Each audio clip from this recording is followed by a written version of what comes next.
কার্তিক পুজোতে বান্ধবীকে বান্ধবীর হাজবেন্ড কি গিফট করলো। হ্যালো এভরিওয়ান, কেমন আছো সবাই? আশা করছি সবাই খুব ভালো আছো আর আমরাও আছি খুব ভালো। তো ব্লগটা কন্টিনিউ করি চলো।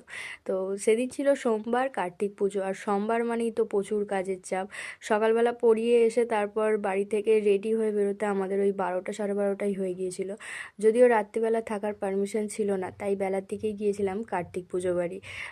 যদিও কার্তিক পুজো রাত্রিরে হয়। কার্তিক পুজো বাড়ি গিয়েছিলাম বলতে প্রিয়াঙ্কার বাড়ি গিয়েছিলাম, যেই প্রিয়াঙ্কাকে তোমরা আমার সব ব্লগেই দেখতে পাও। সরস্বতী পুজোই হোক, দুর্গা পুজোই হোক, সব জায়গায় আমরা কিন্তু একসাথেই যাই। আর এদিকে দেখো, কার্তিকের বাবা তো ক্রিম মাখতেই ব্যস্ত, আমাকে তো কাজ দিয়ে দিয়েছে তার ছেলের জন্য লজেন্সের মালা করতে।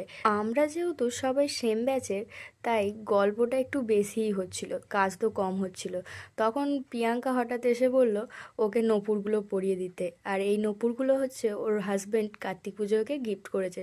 এমনিতেই গিয়েছিলাম দুপুরবেলা প্রিয়াঙ্কাদের বাড়ি, তার ওপর আছে তারা, বাড়ি ফিরতে হবে, তাই তাড়াতাড়ি লাঞ্চটা সেরে গিয়েছিলাম আমার মাসির বাড়ি।